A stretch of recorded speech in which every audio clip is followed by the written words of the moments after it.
दीवारों को हिलाती हुई एक गुस्से भरी आवाज गूंजती है, असिस्टेंट मैनेजर सॉन्ग, तुम कब तक इस तरह काम करने वाले हो? तुम एक असिस्टेंट मैनेजर हो, तुम शेड्यूल में ऐसी गड़बड़ कैसे कर सकते हो? सॉन्ग अपना सिर नीचे झुका लेता है। उसके चेहरे पर कोल्ड स्वेट छूट जाता है। वह अपने बॉस की आंखों में आंखें डालने की हिम्मत तक नहीं कर पाता। मैं बहुत सॉरी हूँ। बाद में ब्रेक रूम में सॉन्ग हाथ में पेपर कप पकड़े कैबिनेट्स के पास खड़ा होता है। तभी उसका एक कलीग चेहरे पर मॉकिंग स्मर्क लिए वहां से गुजरता है। असिस्टेंट मैनेजर सॉन्ग, क्या लोग आपसे अक्सर कहते हैं कि आप इनकॉम्पिटेंट हैं? सॉन्ग एकदम फ्रीज हो जाता है। माहौल को संभालने के लिए वह जबरदस्ती एक टेंस और बेहद ऑकवर्ड सी स्माइल बिखेरता है। हाँ हाँ हाँ, अंदर ही अंदर यह एग्जॉशन उसे दीमक की तरह खाए जा रही है। वह नीचे देखता है, अपनी डेली लाइफ से पूरी तरह ड्रेन हो चुका है। मैं आजकल सोच रहा हूँ, मुझे एक बार भी ऐसा नहीं लगा जैसे मेरी लाइफ सच में शुरू हुई हो। वह एक हैवी और डिफीटेड आह भरता है। अपने छोटे और मेसी अपार्टमेंट में वापस आकर सॉन्ग पूरी तरह थककर अपने मैट्रेस पर औंधे मुंह गिर पड़ता है। वह अपनी ऑफिस की शर्ट और ट्राउजर्स उतारने की जहमत तक नहीं उठाता। मेरा नाम सॉन्ग यीजिओक है। वह पीठ के बल लेट जाता है और अपने बिस्तर के पास बिखरे हुए फ्लोर पर आंखें बंद किए कुछ ढूंढने लगता है। रिमोट कहाँ है? आखिरकार उसका हाथ रिमोट पर पड़ जाता है और टीवी स्क्रीन चमक उठती है, जिसमें सफेद यूनिफॉर्म पहने एक मस्कुलर और कॉन्फिडेंट मार्शल आर्टिस्ट दिख रहा है, जिसका एक रिपोर्टर इंटरव्यू ले रहा है। सॉन्ग यीजिओक, चैंपियनशिप जीतकर कैसा लग रहा है? सॉन्ग स्क्रीन को घूरता है। एक झटके में रियलिटी उसके सामने आती है और उसका चेहरा शौक से भर जाता है। हमारा नाम सेम है। टीवी पर ब्रॉडकास्ट लगातार उस चैंपियन पर तारीफों की बौछार कर रहा है, उसे साउथ कोरिया का प्राउड बता रहा है। अपने बिस्तर के कोने पर बैठा असली सॉन्ग ब्लैंक निगाहों से फर्श को देखता है और उस चमकती हुई स्पॉटलाइट, एडोरिंग क्राउड, कैमरों और चीयरिंग फैंस की कल्पना करने लगता है जो उस इंसान को घेरे हुए हैं जिसका नाम बिल्कुल उसके जैसा है। वह वापस लेट जाता है, पूरी तरह से जेलसी में डूबा हुआ। मस्ट बी नाइस, काश ऐसा मेरे साथ होता। अचानक उसके अंदर कुछ स्पार्क होता है। सॉन्ग अपने मैट्रेस पर उठकर बैठ जाता है, अपने हाथों को देखता है और उसके दिमाग में 9 साल के एक खुशहाल बच्चे की याद कौंधती है जो मार्शल आर्ट्स की प्रैक्टिस कर रहा था। मैं भी तो एलिमेंट्री स्कूल के दिनों में ताइक्वांडो किया करता था। लेट्स सी कि क्या अब भी मुझ में वो बात है। वह बिस्तर से छलांग लगाता है और अपने तंग बेडरूम के बीचों बीच एक जोरदार स्पिनिंग किक मारने के लिए अपनी बॉडी को आगे झोंक देता है। तभी क्रैक! वह किक हवा में लगने के बजाय सीधे उसके बेड के हार्ड वुडन फ्रेम से जा टकराती है। सॉन्ग बेहद ऑनवर्ड तरीके से जमीन पर गिरता है, दर्द से छटपटाते हुए अपने पैर को पकड़ लेता है और एक असहनीय दर्द की लहर उसकी पूरी टांग में दौड़ जाती है। उसका चेहरा रोने जैसा और रिग्रेट से भर जाता है, हांफते हुए, यह दर्द इतना ज्यादा है कि मुझे सिक लीव लेनी पड़ेगी, प्लीज। वह सोचने लगता है कि हमारा नाम भले ही सेम है, पर हमारी लाइव्स कितनी अलग हैं। जब मैं एक किड था तो मुझे लगता था कि मैं कुछ भी बन सकता हूं, पर जो भी हो, अब रोने से कोई फायदा नहीं है। मुझे बस सो जाना चाहिए, क्योंकि कल सुबह ऑफिस भी जाना है। अचानक नींद के बीच अंधेरे में कुछ अजीब सी आवाजें गूंजने लगती हैं। डायल सी ने सक्सेसफुली समनिंग पूरी कर ली है। हमारे विलेज में आखिरकार एक हीरो आ गया है। हम सब बच गए। एवरीवन, मैंने कर दिखाया। ओ हीरो! सॉन्ग की आंखें अचानक खुलती हैं और वह पूरी तरह कंफ्यूज होकर बोलता है, हाँ? वह खुद को एक आलीशान जादुई महल जैसी जगह पर फर्श पर गिरा हुआ पाता है, जिसके चारों तरफ पिलर्स बने हैं और सामने एक अजनबी लड़की खड़ी है। वह लड़की अपना हाथ आगे बढ़ाती है और कहती है, वेलकम ओ हीरो।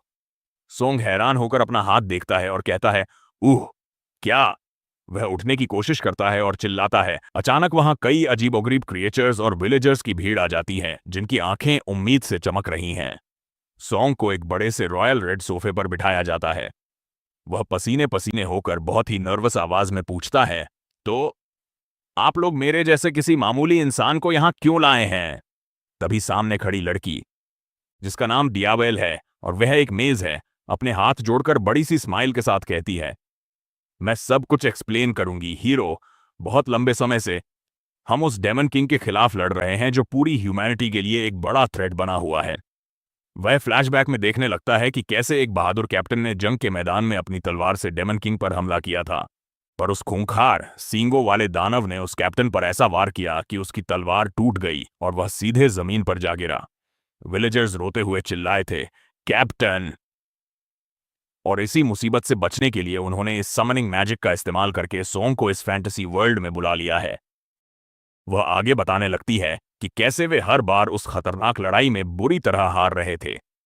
इसलिए उनके किंगडम के राजा ने आदेश दिया कि दूसरी दुनिया से सबसे ताकतवर वॉरियर्स को समन किया जाए ताकि उनकी मदद से डेमन किंग को हराया जा सके। दियावेल जोश में आकर कहती है, इसीलिए हमारे विलेज ने दूसरी दुनिया के सबसे स्ट्रॉन्गेस्ट इंसान को समन किया है, जो मार्शल आर्ट्स यानी ताइक्वांडो का मास्टर है, द हीरो सोंग यिसियोक। यह नाम सुनते ही सोंग के होश उड़ जाते हैं और उसके मुंह से निकलता है, हाँ। वह अपना सिर पकड़कर बैठ जाता है। उसे तुरंत उस असली ताइक्वांडो चैंपियन सोंग यिसियोक का चेहरा याद आता है जो न्यूज और मीडिया में छाया रहता था। वह सोचता है, एक ही नाम का दूसरा इंसान। नहीं, रुको, इसका मतलब इन लोगों ने गलती से उस लीजेंडरी वॉरियर की जगह मुझ जैसे मामूली इंसान को समन कर लिया है। सोंग गहरे असमंजस में पड़ जाता है और उसके माथे से पसीना छूटने लगता है। वह खुद से कहता है, अगर मैंने इन्हें सच बता दिया कि मैं वह हीरो नहीं हूं, तो मैं फिर से वापस अपनी उसी पुरानी जिंदगी में लौट जाऊंगा, वही दयनीय लूजर बनकर जिसे ऑफिस में बॉस की डांट सुननी पड़ती है और फर्श पर गिरे कागजात उठाने पड़ते हैं। वह दियावेल की तरफ देखता है जो उसे उम्मीद भरी नजरों से निहार रही है। अब सोंग के सामने सबसे बड़ा धर्म संकट है कि वह सच बताए या इस झूठी पहचान के साथ जिए। वह मुस्कुराते हुए दियावेल से कहता है, ठीक है, मैं यह करूंगा। यह सुनते ही दियावेल की आंखों में चमक आ जाती है और वह चिल्लाती है, द हीरो, आपका बहुत बहुत शुक्रिया। बाहर खड़े गांव वाले और अजीबोगरीब क्रीचर्स खुशी से झूम उठते हैं और सोंग को गोद में उठा लेते हैं। पूरा गांव जश्न के माहौल में डूब जाता है। हर तरफ से आवाजें आती हैं, हीरो आ चुके हैं, आज तो पार्टी होगी, सब लोग शराब लेकर आओ। सोंग भी हवा में हाथ उठाकर सोचता है, चलो जैसे तैसे बात तो बन गई, देख लेंगे आगे जो होगा। उसी रात गांव में जबरदस्त पार्टी चल रही होती है, लेकिन दियावेल एक कोने में खड़ी होकर सोंग को बेहद संदेहास्पद और ठंडी नजरों से घूर रही होती है, जैसे उसे सोंग पर बिल्कुल भरोसा ना हो। सोंग को शराब का नशा चढ़ने लगता है और उसका पेट खराब होने लगता है। वह सोचता है, इस दूसरी दुनिया की अल्कोहल तो सच में कोई मजाक नहीं है, बहुत टाइम बाद पी है ना। वह गांव वालों से कहता है कि वह थोड़ी ताजी हवा खाने बाहर जा रहा है। सोंग अंधेरे जंगल की तरफ निकल जाता है और अकेले में बड़बड़ाता है, नॉर्मली तो मैं इससे कहीं ज्यादा पी लेता था, वैसे ये तो बिल्कुल नॉर्मल बियर जैसी थी। तभी अचानक उसके पीछे एक साया आकर खड़ा हो जाता है। एक रहस्यमयी लाल बालों वाली लंबी लड़की जिसके कान नुकीले हैं अचानक पूछती है, क्या तुम वही हीरो हो जिसे इस विलेज ने समन किया है? सोंग चौंक कर पीछे मुड़ता है और कहता है, हाँ, मैं ही हूं। क्या यह भी गांव की ही रहने वाली है? वह लड़की सोंग के बिल्कुल पास आती है और उसका चेहरा गौर से देखते हुए कहती है, कितना अजीब है, तुम किसी भी एंगल से हीरो नहीं लगते। इससे पहले कि सोंग कुछ समझ पाता, वह लड़की कहती है, लगता है गांव वाले तुम पर आंख बंद करके भरोसा कर रहे हैं, लेकिन मैं तुम्हें जितना भी देखूं तुम मुझे सिर्फ एक कमजोर इंसान लगते हो। वह सोंग को आगे धकेल देती है और एक भयानक मुस्कान के साथ कहती है, अगर तुम सच में वही हीरो हो जो हमें बचाने आया है, तो तुम इस चीज को तो आराम से हरा सकते हो ना। सोंग हड़बड़ा जाता है, अरे अचानक ये सब क्या हो रहा है? वह घबराकर पीछे गिर जाता है और कांपते हुए चिल्लाता है, तुम मेरे साथ ऐसा क्यों कर रही हो? तभी अंधेरे में से एक खौफनाक, एक आंख वाला विशाल डेमन मॉन्स्टर बाहर निकलता है, जो अपनी लंबी जीभ लपलपाते हुए सीधे सोंग पर हमला करने के लिए तैयार है। सोंग का चेहरा डर के मारे सफेद पड़ जाता है और वह चीख उठता है। अब सोंग की जान दांव पर है और उसकी झूठी पहचान का पर्दाफाश होने वाला है। सोंग उस खौफनाक मॉन्स्टर के सामने खड़ा होकर थर थर कांपने लगता है। वह मन ही मन सोचता है, क्या यह सचमुच का कोई मॉन्स्टर है? क्या ऐसा हो सकता है कि मेरे पास भी सच में कोई स्पेशल पावर हो? वह जोश में आकर अपना पंच आगे बढ़ाता है, लेकिन अगले ही पल उसका होश ठिकाने आ जाता है।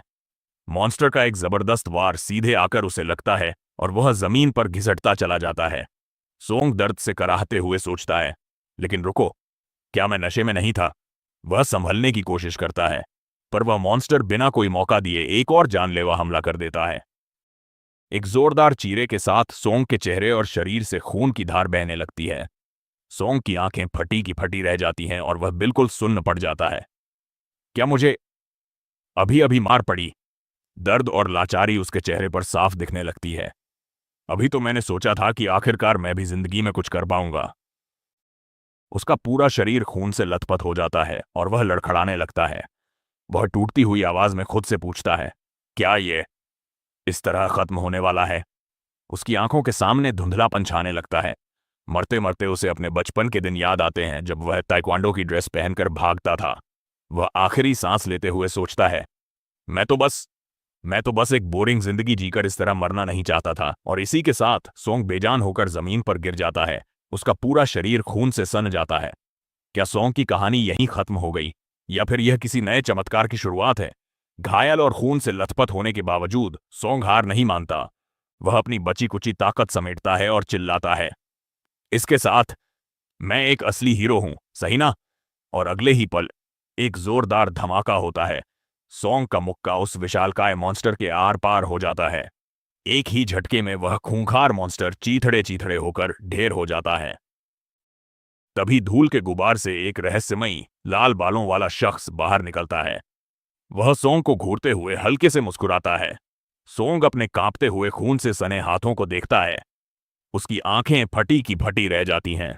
वह खुद पर यकीन नहीं कर पाता और सोचता है, ये मैंने कैसे किया? तभी पीछे खड़ी एक लड़की गुस्से और चिढ़ में अपने दांत भींचती है।